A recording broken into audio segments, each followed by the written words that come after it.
Hoş gördük benim əzizlərim.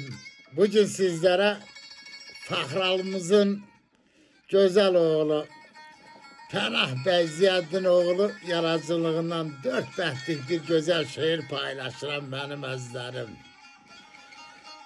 Pənah bəy yazır ki, ötüb keçdi cavanlığım, ürəyin küsən vaxtıdır, 60'a çatdı yaşım, saçımın ağaran vaxtıdır.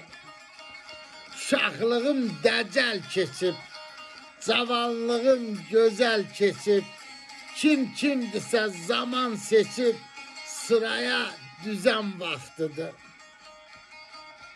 Ömrün gözəl vaxtıdır, qulluğunda duran ola, 60 yaş nədir hələ, ürəyin cavan vaxtıdır. 60 yaşımda da qarlı dağları aşaram, qaynayaram, həm coşaram, pənaham 100 yaşaram, pənaham 100 yaşaram.